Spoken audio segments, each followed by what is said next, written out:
Good morning. Welcome to the service. Welcome to the great outdoors where some of us are enjoying nature. Wish you were all here, but we're thinking of you. Hope you can enjoy the music. We're a little unpracticed, but we'll share God's love with you by the best we can do. We wish you well. We miss you all and wish you good health. Amen. Good morning, beloved, and welcome to worship. This morning, I would like us to begin by just taking a few moments to settle in, to rest heart and mind and body.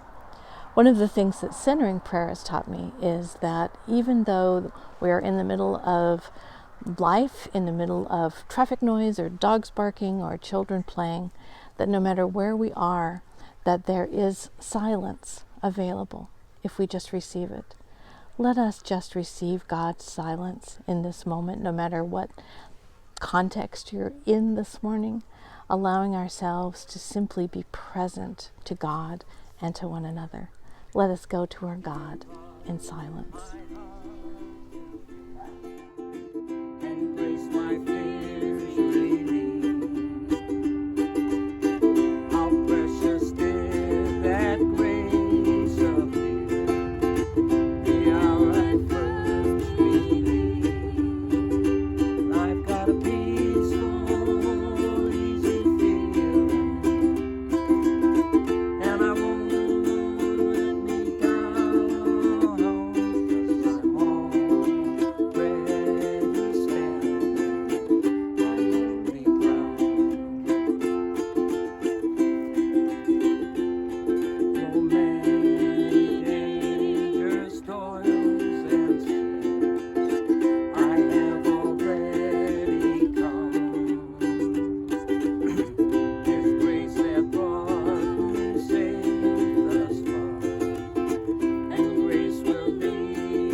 Amen. I hope that you will feel free to just name some of the things that are on your mind and heart in worship today. Jot them down, send me a little note on an email or on a text, and just let us know together what we can hold for one another in prayer. Our scripture is read this morning by Lonnie Shobe. Okay, we're reading from Luke 15, verse 11, and it goes to 32. The parable of the prodigal and his brother. Then Jesus said, "There was a man who had 2 sons. The younger of them said to his father, 'Dad, give me the share of the property that will belong to me.' So he divided his property between them. A few days later, the younger son gathered all he had and traveled to a distant country, and there he squandered his property in dissolute, that's high living. When he had spent everything, a severe famine took place throughout the country, and he began to be in need. So he went and hired himself out to one of the citizens of that country, who sent him to his fields to feed the pigs. He would gladly have filled himself with the pods that the pigs were eating, and no one gave him anything. But when he came to himself, he said, 'How many of my father's hired hands have bread enough to spare, but here I am dying of hunger? I'll get up and go to my father, and I'll say to him, Father, I have sinned against heaven and before you. I'm no longer worthy to be called your son. Treat me like one of your hired hands.' So he set off and went to his father, but while he was still far off, his father saw him and was filled with compassion. He ran and put his arms around him and kissed him. Then the son said to him, 'Father, I have sinned against heaven and before you. I'm no longer worthy to be called your son." But the father said to his slaves, "Quickly, bring out a robe, the best one, and put it on him. Put a ring on his finger and sandals on his feet. And get the fatted calf and kill it. Let us eat and celebrate. For this son of mine was dead and he is alive again. He was lost and he's found." And they began to celebrate. Now his elder son was in the field. And when he came and approached the house, he heard the music and dancing. He called one of the slaves and asked what was going on. He replied, "Your brother has come and your father has killed the fatted calf because he has got himself back safe and sound." Then he became angry and refused to go in. His father came out and began to plead with him. But he answered his father, "Listen, for all these years I have been working like a slave for you, and I have never disobeyed your command. Yet you have never given me even a young goat so that I might celebrate with my friends. But when this son of yours that came back, who has devoured your property with prostitutes, you killed the fatted calf for him." Then the father said to him, "Son, you are always with me, and all that is mine is yours. But we had to celebrate and rejoice because this brother of yours was dead and he's come to life. He was lost and has been found." This is the word of God for the people of God. Thanks be to God. And now may the words of my mouth and the meditations of my heart be acceptable in your sight, O God, our rock and our Redeemer. This morning we continue our study of the parables, and we are again in the Gospel of Luke. In chapter 15, we find that there are 3 parables, actually, 1, 2, and 3. The first 2 being pretty short, and the last one being really quite long. And there is sort of a method to his madness in the Gospel of Luke when he puts these particular parables together. So he's already hinting at, in the story world, of where he's going when he's thinking about these 3 stories. The first one is about a lost sheep. How when the shepherd has 100 sheep, which in Jesus' time would have been an enormous amount of sheep, and loses one of them. He leaves the 99 to their own devices, and he goes out to try to find that one lost sheep. The second parable is about a woman who loses a precious coin, and she goes and tears her entire house apart. And when she finds it, she is so excited that she calls in all the neighbors to celebrate with her. And then we have this third story. Oftentimes is called the parable of the prodigal son. Some scholars believe that's kind of a misnomer and also sort of closes down the story world so that we're only going to think about one person in this story. So we're going to hold off judgment a little bit about whether or not we're going to call it a prodigal son or a lost son or 2 lost sons and their father, or maybe even 3 foolish men who are just trying their best to do the right thing. I'm not sure. You'll have to decide for yourself. So this morning, as we begin this story, we have this young man who comes to his father and says, "Father, I want my inheritance now. I want to be able to go and do some traveling and see a little bit of the world," or we don't know exactly what the conversation was like. But one of the things we immediately would know about the first hearers of the story is that they would just be horrified. Because after all, if you're asking for the inheritance now, before your parent has died, it means several things all at once. Number one, it's totally disrespectful to say, I can't wait till you're dead. I think I need to go and live my life now. The second thing that would be a horror would be that the younger son disposes of the property, and so that this inheritance of land, which was so absolutely vital to the people of Israel, that was how They came into the land, everybody received a portion of the land, and it was intended to stay in the family from generation to generation to generation, and it impacted the entire community. So the first hearers of this story would not be happy with this younger son. But not only would they not be happy with the youngest son, they would also not be happy with the father, because even in the Babylonian Talmud, which was after the time of Jesus, but part of the wisdom of the Talmud, these early stories of the wise elders, the wise rabbis of Israel, they said it's a totally foolish thing to give away your property before you're dead. So this father goes ahead and gives the property, the wealth that's going to come to the youngest son, and he goes ahead and gives it to him.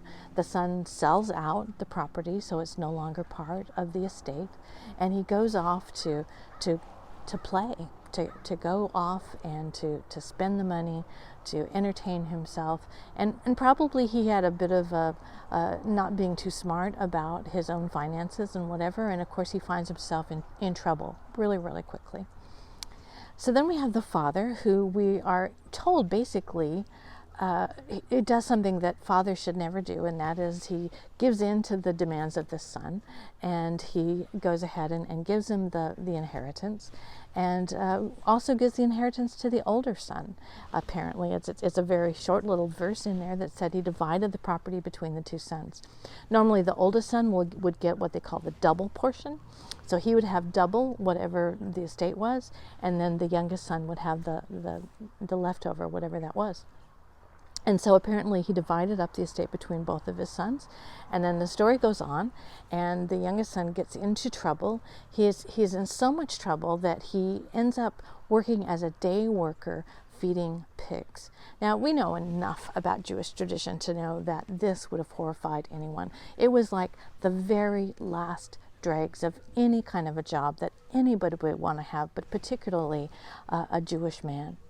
And not only was he having to feed these pigs, but he was feeding them carrot pods, which when they were new and first opened would have nutritious pods within them. But by the time they were slop for the pigs, they would have just been these dried out husks of pods, and not a whole lot of even nutritious value. But he would have been willing even to eat those if it would have been allowed. So he comes to himself. He has a moment of clarity and decides, even the hired hands in my father's home get better food than this. So here's what I'm going to do. I'm going to humble myself. I'm going to prepare a speech, and I'm going to go and I'm going to say, Father, I have sinned against you. I've sinned against God. All I want to do is just work for you. You don't have to treat me as a son anymore. And he gets the speech written and rehearsed, and I kind of love this part because I can imagine him as he's going home, rehearsing it over and over and over and over again. So he approaches home, and there's two pieces to this story that I hadn't thought about before. One of them is that the villagers would be not welcoming to this man, because not only has he disrupted the status quo of how sons treat their fathers, because the son was in charge of the retirement plan, in a sense, of the elderly father. So when he could no longer work, it was the job of the sons to take care of him in his old age. So this was not a good precedent to set, to ask for the inheritance before father was dead, and then not to even take care of his father as he's aging. So they would not be welcoming to him.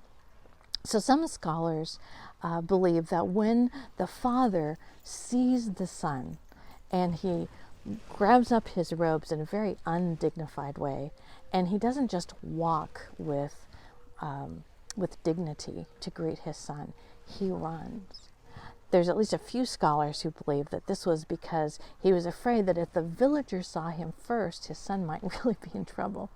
But no matter what the reasoning behind this was, we have the father again doing something really, really unexpected. He wasn't being the patriarch of the clan. He wasn't being the dignified, perhaps someone who would then say, "So, you've come to your senses. So grovel a little bit. And so we have the son who's coming, and he's ready to do the groveling, and the father who doesn't even wait for the words to come out of his mouth, but embraces the son and welcomes him. Not only this, but he calls to the servants and he says, you know, that calf that we've been saving for a special occasion, that we have put in the pen to fatten it up for the biggest feast ever, take that fatted calf and prepare it, because we're going to have a party. And then he calls for one of his own robes, probably a ceremonial robe that he wears on special occasions to show his dignity, his wealth, his position in the community. And he takes the signet ring, the ring that shows his station in life, that, when we think about it, should be going to the eldest son. He takes that as well, and he puts it on the finger of the youngest son, and he rejoices. And he says, son, you have been lost, and now you are found, and you are fully restored to relationship in this family. Notice a couple things here. He doesn't have a chance even to say, I've done wrong. He doesn't have a chance to make amends. He isn't put on probation. He isn't made to feel guilty for all of this profligate living or whatever it is he's been up to. So they're getting ready for the party. This is a moment of great risk socially, because all the neighbors, of course, are invited. When you do the fatted calf, that's what you do. You invite everybody in. And there's a moment where he might have wondered, the father in this story, that he might give a party that nobody comes to. Because maybe the community is not going to be as open and receptive to this younger son coming back, because he has definitely destroyed the stability of the community by his behavior. So meanwhile, back at the ranch, we have the oldest son. Now think about this for just a minute. Here's the oldest son. We are told that he is out working in the fields, that no one has come to him and said, by the way, your brother's back and your father's going to give a party. He is working all day long, just as hard as anything as can be. And when he comes back, tired and dirty and ready to rest and relax a little bit in the evening, he smells the barbecue. He hears the commotion going on, and he asks one of the servants, so what's happening? Oh, didn't you know? Did we forget to tell you? Your brother has come back, and your father has ordered that the fatted calf be cooked, and the whole village has come, and we're going to have a party to restore him to the family. Excuse me? First of all, you didn't even bother to tell me, but you're just going to receive him back, and you're going to have a party for him, and there's just... So he goes to see his father, and he actually doesn't go to see his father, correct that. He goes home, and his father sends for him and says, come, we're going to have this party. And he says, no, not going to have anything to do with it. And his father goes out. Now, again, the father is not seen in a particularly wise light here. He has divided his inheritance, the estate, up before he has passed away. He has allowed the son to behave disrespectfully. He has received back the son with no consequences whatsoever. And now he goes out to the son to beg him to come in to the party. This is not appropriate behavior for a patriarch. Just think about it for a second. All the patriarchal thoughts we have had of the wise and stern, perhaps, person who is the one who everyone goes to for wisdom and for good behavior and for all of the things in life, because he is the one who takes care of everyone, and that he has not lived up to the expectations at all. And the oldest son says, so I don't get it. So here my younger brother goes off and he just throws your money down the toilet. He comes back. You don't chastise him. You don't put him on probation. You don't ask anything of him, and you're giving him a party with the beef that I've been helping to fatten for months and months and months. And you haven't ever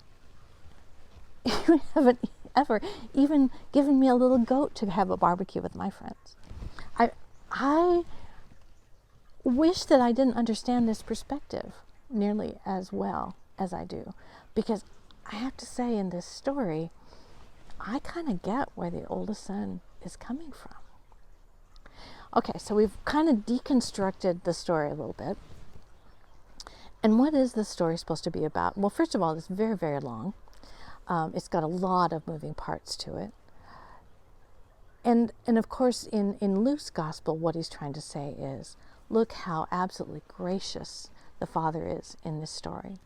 Many, especially scholars of an earlier day, looked at this story again, and they wanted to allegorize it, just as Luke pretty much does, by looking at the Father as being God, the younger son perhaps as being the Gentiles who are being brought into the kingdom, and perhaps the oldest son as the Pharisees, because after all, in Luke's gospel, Jesus is telling this story in response to the Pharisees not thinking that he's doing things in the proper way. And that's certainly one way to look at the story, and it certainly has some compelling features.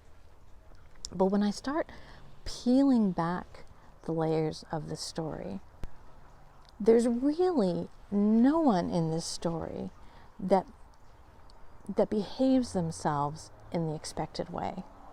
The father is kind of foolish when you think about it. The father allows his sons, both sons really, to disrespect him. He allows the inheritance to be spent down, so it will no longer be contained within the estate. It will no longer be passed from generation to generation to generation, which is, after all, one of the things that the whole Abraham story cycle is about, is the inheritance of the land going on perpetually within the people of Israel for eternity. None of the people in this story behave themselves in the way that we would expect. So is it about forgiveness? Is it about the extravagance of God? Is it about how sometimes we do really, really foolish things, and that those foolish things can be redeemed unconditionally with love? And is it about the grumpy older brother who seems also to be greedy because he feels as if the father has not treated him fairly? Does it sound at all familiar from some of the other parables we've looked at? That here the owner, the boss, the father, the patriarch is giving in such an extravagant way, is overlooking so much that it doesn't seem to those who have worked so hard and tried so hard to be at all fair. So here's where I'm thinking this morning, especially in the context of our time. I'm thinking, at least this time around, that I'm feeling an awful lot like the elder son. And I'm not thinking in terms of the elder son in terms of him being greedy and selfish, because I would like to think that this elder son, just like the Pharisees in Jesus' time, wanted to be faithful, wanted to be good, wanted to do the very best they could, to do the very best work, to make the world a better place, to make people understand the importance of their relationship with Yahweh. I think in this case that we're looking at, particularly with the oldest son, a sin of good intentions. I think it was totally his intention to do his very best work, to do everything he could to support the father, to do the work that was ahead of him. And I think when he looked at his brother, all he saw was someone who was taking advantage, someone who had not earned the same right and privileges that he had earned through his hard work. and through being born the eldest son. The father I'd never thought of before as being a little foolish. Didn't Jesus say over and over and over again that God's wisdom looks like foolishness to the world? And the youngest son is hard for me. It's hard because I'm the kind of person who's always going to try to do the right thing. But I'm also guessing that in the heart of this story, that the foolish father loves the even more foolish child completely as he is, knowing his foibles, knowing his mistakes, knowing his shortcomings. In fact, he knows both sons so well that he's willing to look foolish in front of everybody else. Both of these sons are returned to the love of the patriarch. Now, whether or not we really are intended to see the father as being God, it's pretty hard not to. It's pretty hard not to see. It's hard for me to see the patriarch as being someone who might be maybe aiding and abetting the weakness of his children. That's kind of hard. But we're living in a time where it seems like we mean well so much of the time, but sometimes the things we do with our good intentions are just totally the wrong things. We do that with trying to help those who don't have enough food. We do that with those who are homeless. We do that with persons of color when we try to be supportive and sometimes say and do exactly the wrong things. The sin of intention here could probably be equally divided between all three characters, and I have never thought about this story in this way. The father's good intention was that no matter what, he wanted to be in relationship with his children. The youngest son thought that if only he could go out and live free his own life, that all would indeed be well. And the oldest son thought, if I work hard enough to make it okay, to be enough. Now, I am definitely injecting my own stuff into the oldest son. I will confess that to you all. But I realize that especially in this particular time period when I want to make things better, that sometimes my good intentions are more about my own need to do the right thing, to be enough, to be successful, to be seen as someone who cares, than it is about the situation, the issue, the other person who is in need. What would it be like, beloved of God, if we took this story and saw that all of us, through whatever our intentions are, both good and bad, sometimes become about our own need to fix, our own need to perhaps be the hero of the story, perhaps be even a little bit patronizing to those that we're helping. It's hard stuff in this story this week. It's a story that continues to be written. But I'm going to invite us, beloved of God, to sit for a moment in wonder as we realize that God sees all of us in our frailty, in our best of intentions, in our worst of intentions. And that if we are allowing ourselves to be open to God's intention for the world, God will redeem it. God will turn us in the right direction. And God will find a way for justice and mercy and peace. Thanks be to our God. Amen. So many of you know that I spent a few days in the Portland area this past week and was grieving the loss of my mother and my stepmother. And I took a long walk in a beautiful wildlife refuge. And it was just what I needed. And then something happened I wasn't expecting. And I wanted to just share that moment with you. So I hope we can enjoy it together.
Good morning, beloved, and welcome to worship.